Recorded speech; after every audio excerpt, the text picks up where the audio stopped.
the next step in connecting up these paperclip linkages is to use a spoke from a bike. I managed to obtain from the local bike shop a bent bicycle wheel that was going to the dump, and they let me take it away for nothing, so I took all the spokes out, 2mm diameter, so I've had to open out the holes in the point motor to 2mm, and that really is only just big enough. I still have to use a rat tail file to make them usable. I've taken to using my vernier caliper to measuring what the throw is on the point motor,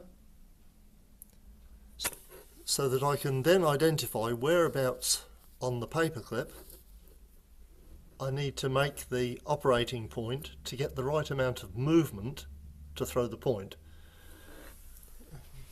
So there are a whole lot of variables here, one of which is the wear in the point motor, how far will it actually force that lever over, and one of the other things that can put you out, that in fact put me out, was when I had trouble drilling through my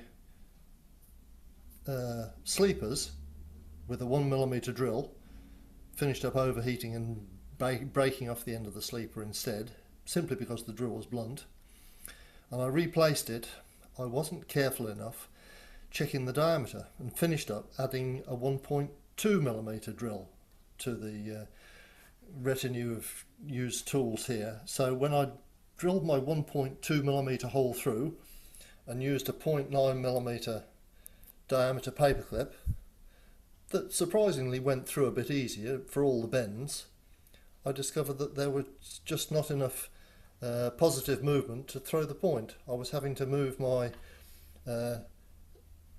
paperclip fixing to the spoke very, very close to the pivot to get enough movement, and it was getting a bit difficult, which stage I discovered that I'd used a 1.2mm drill, and I've gone back to using a 1mm drill. This next section requires that I gauge how far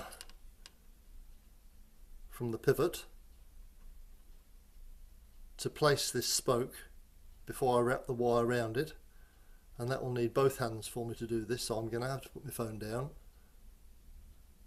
And I've gauged that I need about 15 to 20mm between the pivot point and where the spoke fits, so we'll just do that now. Have I got that spoke anchorage too close to the pivot? I don't know, we'll find out in a minute. Next job is to mark the spoke at about the point where I need to bend it. I'm trying to gauge whereabouts to bend it. The bottom line is you bend it in about the right place, and then you just refix the point motor in the right position to get it to work. If I have a choice, I have to make the length of the spoke here a fraction too long, if anything, because it's much easier to put a bend midpoint in the spoke to shorten it than it is to try and lengthen it. So that's the next job: bend the spoke and fit it in the hole. Now that one was very easy. It went straight in,